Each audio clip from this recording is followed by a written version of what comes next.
Institute के online classes में आप सभी का स्वागत है। जैसा कि हम लोगों ने पिछले वीडियोस में इंटरनेट से प्रारंभ कर दिया था कि इंटरनेट के बारे में हम लोगों ने थोड़ा बहुत कुछ बेसिक चीज़ें डिस्कस कर ली थी, जैसे कि इंटरनेट की शुरुआत कहाँ से हुई, इंटरनेट में कुछ महत्वपूर्ण बातें भी हमने देख ली थी।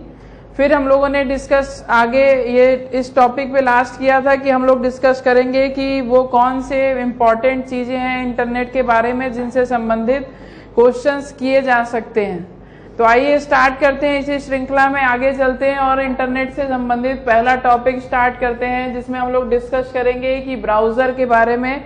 ब्राउज़र क्या होता है, और इसकी पहले तो आप लोग डिफिनीशन लिख लीजिएगा कि ब्राउज़र भी एक प्रकार का सॉफ्टवेयर है। हम लोगों ने डिस्कस किया था कि सॉफ्टवेयर क्या होता है या हार्डवेयर क्या होता है, और सॉफ्टवेयर के अंदर भी हम लोगों ने 3 प्रकार के सॉफ्टवेयर पढ़े थे, सिस्टम सॉफ्टवेयर, एप्लीकेशन और यूटिलिटी सॉफ्टवेयर। तो ब्राउज़र एक प्रकार का सिस्टम सॉफ्टवेयर न कहला के क्या कहलाएगा, एप्लीकेशन सॉफ्टवेयर। और क्यों कहलाएगा, क्योंकि हम लोगों ने बात की थी एप्लीकेशन सॉफ्टवेयर ऐसे सॉफ्टवेयर होते हैं जो जरूरत नहीं है बल्कि हम उनको अपनी आवश्यकता के अनुरूप डाउनलोड करते हैं, तो वो सॉफ्टवेयर क्या कहलाते हैं, एप्लीकेशन सॉफ्टवेयर कहलाते हैं। अब जैसे ब्राउज़र में देखिए, ब्राउज़र के बारे में डिफिनीशन पहले लिखिए कि ब्राउज़र एक प्रकार का सॉफ्टवेयर है। ब्राउज़र एक प्रकार का सॉफ्टवेयर है जिसके माध्यम से हम किसी भी वेबसाइट को या किसी भी इंफॉर्मेशन को, ब्राउज़र एक प्रकार का सॉफ्टवेयर है जिसके माध्यम से हम किसी भी वेबसाइट या किसी भी इंफॉर्मेशन को प्राप्त कर सकते हैं। अब ब्राउज़र अगर हमें खोलना है तो हमें किस ऑप्शन पे जाना होगा, देखिए यहाँ पे दिखाई दे रहा है कि अगर हमें ब्राउज़र खोलना है, क्योंकि आपको पता है कि कभी भी आप लैपटॉप या कंप्यूटर ओपन करेंगे तो सबसे नीचे आपको ऑप्शन दिखाई देता है स्टार्ट मेन्यू का। स्टार्ट मेन्यू के बाद हम वहाँ से जाते हैं प्रोग्राम पे, और प्रोग्राम में फिर एक ब्राउज़र है जो हम लोग कंप्यूटर में ऑलरेडी इंस्टॉल्ड मिलता है जिसका नाम है इंटरनेट एक्सप्लोरर। तो पहले हम स्टार्ट मेन्यू से जाएंगे प्रोग्राम पे, और फिर प्रोग्राम मेन्यू से हमको जाना होगा इंटरनेट एक्सप्लोरर पे, और इंटरनेट एक्सप्लोरर ही एक प्रकार का वेब ब्राउज़र है जो कि हमें वेबसाइट को खोलने में मदद करता है। अब इंटरनेट एक्सप्लोरर के अलावा भी कुछ वेब ब्राउज़र होते हैं, जैसे गूगल क्रोम।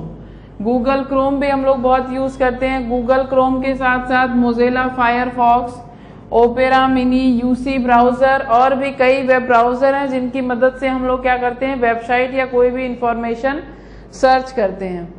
अब जैसे ओपेरा मिनी है, यूसी ब्राउज़र है, ये हमारे स्मार्टफोन में अवेलेबल होते हैं, जबकि गूगल क्रोम हो गया, मोज़िला फायरफॉक्स हो गया, इंटरनेट एक्सप्लोरर हो गया, ये सभी ब्राउज़र कहाँ मिलते हैं, आपको कंप्यूटर में देखने को मिलेंगे। इन सब ब्राउज़र के माध्यम से फिर वही काम कि हम किसी भी वेबसाइट को सर्च कर सकते हैं।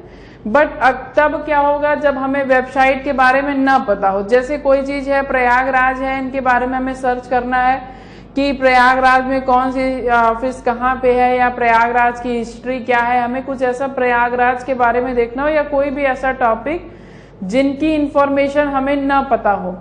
तो ऐसा कोई भी विषय वस्तु जिसके बारे में हमें न पता हो, अगर हमें उसके बारे में जानना हो, जिनकी वेबसाइट से हम अवेयर ना हो, क्योंकि वेबसाइट खोलनी है तो हम लोगों ने पढ़ लिया कि हम ब्राउज़र का प्रयोग करते हैं। अब जैसे हम आप हैं, हमें सर्च करना है कि सीटेट का रिजल्ट कब आएगा, या सीटेट का एग्ज़ाम कब होगा, या सुपर टेट के बारे में कोई चीज़ सर्च करनी है, क्योंकि हमें नहीं पता है कि हम किस वेबसाइट का प्रयोग करें। तो जब हमें वेबसाइट के बारे में जानकारी नहीं होती है तो हम वेबसाइट का प्रयोग, कौन सी वेबसाइट है, जैसे google.com, yahoo.com, ऐसी कुछ वेबसाइट्स हैं जिनको हम लोग ओपन करते हैं, या ये अब वेबसाइट अलग अलग ऐप्स में भी आपको दिखाई देती हैं। हम इन वेबसाइट को ओपन करके उसके बाद हम जो ऑप्शन, आपको एक बॉक्स दिखाई देगा, उस बॉक्स में हम लोग क्या करते हैं, उन इंफॉर्मेशन जिसके बारे में हमें जानना है उस डेटा को टाइप करते हैं, और फिर अपनी इंफॉर्मेशन को हमें सामने से देख सकते हैं। तो ऐसी वेबसाइट्स जिनका प्रयोग हम इंफॉर्मेशन या किसी सूचना को प्राप्त करने के लिए करते हैं, वो एक प्रकार की वेबसाइट ही है, लेकिन उनका प्रयोग हम सूचनाओं को प्राप्त करने के लिए कर रहे हैं, वो क्या कहलाती हैं, सर्च इंजन कहलाती हैं। जैसे कुछ सर्च इंजन के नाम आपको दिखाई दे रहे हैं, गूगल है, याहू है, बिंग है, ये सब क्या है, ये सब एक प्रकार का सर्च इंजन है। जैसे हमें कुछ सर्च करना है तो हम google.com पे जाते हैं या गूगल ऐप खोलते हैं, उसी तरीके से हम yahoo.com पे भी जा सकते हैं, उसी प्रकार से हम bing.com पे भी जा सकते हैं। ये सभी वेबसाइट ऐसी वेबसाइट हैं जो हमें किसी भी इंफॉर्मेशन के बारे में जानकारी प्राप्त करने के लिए हेल्प करती हैं। तो ये सभी क्या कहलाएंगी, सर्च इंजन। अब बात क्लियर हो गई होगी इतनी आई थिंक कि ब्राउजर क्या होता है या फिर सर्च इंजन क्या होता है। ब्राउजर के बारे में पूछेगा तो ब्राउजर एक प्रकार का सॉफ्टवेयर है, जबकि सर्च इंजन एक प्रकार की वेबसाइट है जो कि हमें किसी इंफॉर्मेशन के बारे में सर्च करने में मदद प्रदान करती है। अब ब्राउजर और सर्च इंजन के बाद नेक्स्ट टॉपिक हम लोग पढ़ेंगे। जैसे हम लोगों ने कहा कि वेबसाइट बार बार नाम ले रहे हैं, तो वेबसाइट क्या होती है। वेबसाइट देखिए अलग अलग, जैसे अभी कई इंस्टीट्यूट, एक संस्था है, उसके कुछ अलग अलग चीजों के अलग अलग फाइल हैं। जैसे हम लोगों ने समझ लीजिए सुपर टेट का एक सब्जेक्ट पे एग्जाम है, सुपर टेट में 14 सब्जेक्ट हैं, तो अलग अलग सब्जेक्ट की अलग अलग वीडियोस आपके पास पहुंचती हैं। तो हर एक सब्जेक्ट का एक वीडियो एक साथ कलेक्ट करना, फिर दूसरे सब्जेक्ट का एक साथ वीडियो, अलग अलग सब्जेक्ट के अलग अलग वीडियोस का कलेक्शन जो होता है। उसी प्रकार से अब आप जाते हैं, जैसे चंद्रा इंस्टीट्यूट के ऐप पे जाते हैं, फिर आपको एक तरफ पेड कोर्सेज दिखता है, आपको कुछ परचेज कोर्सेज दिखता है, ऊपर से फिर आपको माई नोट्स दिखती है, ऐसे कई अलग अलग ऑप्शन दिखते हैं। फिर आप दूसरे पेज पे टच करते हैं, फिर आपको दूसरा पेज खुल के आता है।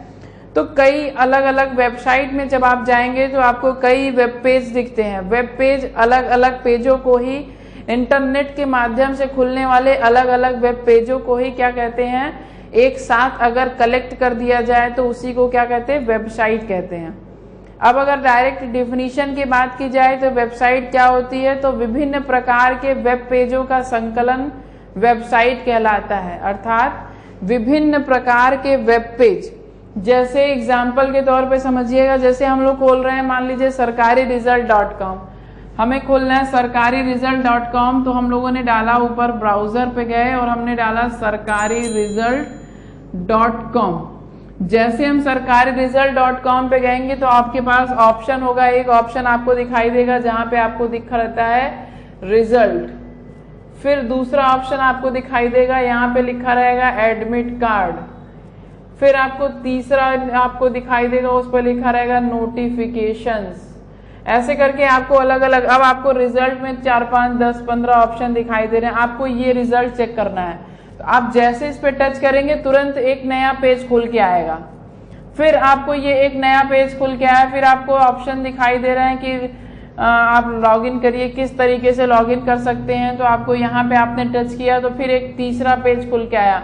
तो देख रहे हैं इस वेबसाइट के अंदर ये पहला पेज, ये दूसरा पेज, ये तीसरा पेज, सब अलग अलग पेज क्या है, एक ही वेबसाइट के अंदर इन्वॉल्व है। तो अलग अलग वेब पेजों का संकलन क्या कहलाता, वेबसाइट कहलाता। बट एग्जाम में क्योंकि पिछली बार क्वेश्चन पूछा जा चुका है कि वेबसाइट को खोलने पर दिखने वाला प्रथम पेज क्या कहलाता है, तो वेबसाइट खोलने पर दिखने वाला मुख्य पृष्ठ या प्रथम पेज क्या कहलाएगा, होम पेज कहलाता है। इंपॉर्टेंट इसको लिख लीजिएगा कि वेबसाइट खोलने पर दिखने वाला मुख्य पृष्ठ या प्रथम पेज होम पेज कहलाता है। और वेबसाइट क्या होती है, विभिन्न प्रकार के वेब पेजों का संकलन वेबसाइट कहलाता है। अब आगे चलते हैं, वेब पेज क्या होते हैं।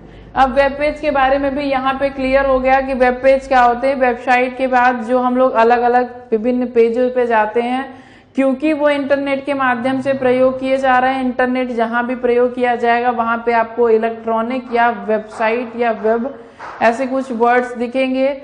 अब इंटरनेट के माध्यम से खुलने वाले पेज हैं, क्यों हमारे कॉपी किताब के नोट्स को पेजों को क्या वेब पेज क्यों नहीं कहा जा सकता, क्योंकि वो इंटरनेट के माध्यम से नहीं खुलते हैं। अगर इंटरनेट के माध्यम से खुलेंगे तो हम उनको क्या कहेंगे, वेब पेज। तो वेबसाइट के अंदर जो भी डिफरेंट पेजेस हैं उनको हम लोग वेब पेज कहते हैं। और जो मेन पेज होता है या खुलने पर जो पहला पेज जिस भी प्रकार का दिखाई दे वो हमारा क्या कहलाएगा, होम पेज कहलाता है। अब आगे चलते हैं, होम पेज के बाद नेक्स्ट टॉपिक है आपका आईपी एड्रेस। आईपी एड्रेस के बारे में हम लोगों ने कल डिस्कस कर लिया था कि आईपी एड्रेस क्या होता है। जिस प्रकार से हमें आपको आधार कार्ड या फिर हमारा एक यूनिक एड्रेस प्रोवाइड किया गया है जिसके समान और कोई दुनिया में उस आधार कार्ड का आधार कार्ड के समान नंबर वाला कोई भी व्यक्ति नहीं है। उसी प्रकार से जब हम लोग अपने कंप्यूटर में इंटरनेट की शुरुआत करने जाते हैं तो हमें सरकार द्वारा कुछ एक आईपी एड्रेस प्रोवाइड किया जाता है जो हमारी अलग पहचान बनाने के लिए यूज होता है। अब हमारी अलग पहचान, जैसे आप लोग कभी सुनते होंगे कि वेबसाइट हैक हो गई, या फिर किसी व्यक्ति ने हमारे इस बैंक को हैक कर लिया, या कोई पैसे फ्रॉड के तरीके से निकाल लिए गए। क्योंकि देखिए कहाँ से निकाले गए, अब व्यक्ति का नाम जरूरी नहीं आपके सामने आ सके, तो कि जिस सिस्टम का प्रयोग करके, या जैसे फोन में जिस फोन का प्रयोग करके वेबसाइट्स को हैक किया जाता है या किसी भी डेटा को हैक किया जाता है, तो उस क्योंकि सिस्टम का प्रयोग हुआ है तो सिस्टम के पास कोई ना कोई आईपी एड्रेस होगा, और उसी आईपी एड्रेस को हम लोग ट्रेस कर सकते हैं, और आईपी एड्रेस को ट्रेस करके हम हैकर तक या चोरी करने वाले व्यक्ति तक पहुंच सकते हैं। इसलिए आईपी एड्रेस बहुत आपका यूनिक एड्रेस कहा जा सकता है। आईपी एड्रेस अभी हम देखेंगे कि ये आईपी क्या होता है। आईपी का मतलब होता है इंटरनेट प्रोटोकॉल। अभी हम आगे पढ़ेंगे प्रोटोकॉल क्या होता है, फिर प्रोटोकॉल में देखेंगे कि किस तरीके से इंटरनेट प्रोटोकॉल एड्रेस हमें प्रोवाइड किया जाता है। अब इंटरनेट प्रोटोकॉल एड्रेस में एक चीज और समझनी है, बहुत ही महत्वपूर्ण है। जैसे आपको पता है आधार कार्ड क्या होता है, 4 अक्षरों का 3 समूह होता है, और 12 डिजिट का हमारा आधार कार्ड होता है, आधार नंबर होता है यानी कि। उसी प्रकार से आईपी एड्रेस भी अलग तरीके का होता है। आईपी एड्रेस को पहचानने का तरीका क्या है, ये बात समझिएगा कि आईपी एड्रेस में पहली चीज सबसे इंपॉर्टेंट कि 0 से लेकर 255 तक की संख्याएं बस दिखाई देती हैं। जैसे आप लोग देखते होंगे हमारे में बहुत कुछ दिखाई देता है, बट अगर आपका आईपी एड्रेस है तो आईपी एड्रेस में 0 से 255 यानी कि न 0 से कम न 255 से अधिक संख्याएं दिखाई देनी चाहिए। अगर 256 भी है तो वो गलत आईपी एड्रेस है, अगर -0 भी है तो वो गलत आईपी एड्रेस है। तो 0 से 255 तक की संख्या होनी चाहिए, पहली चीज। दूसरी चीज की आईपी एड्रेस हमेशा 4 भागों में बटे होते हैं, यानी कि पहला भाग, दूसरा भाग, तीसरा भाग और चौथा भाग। और 4 भाग जो बटे हुए हैं उनको हम बांटने के लिए इस बिंदु का प्रयोग करते हैं। इसके अलावा किसी भी सिंबल का प्रयोग नहीं किया जा सकता है। तो इस बिंदु के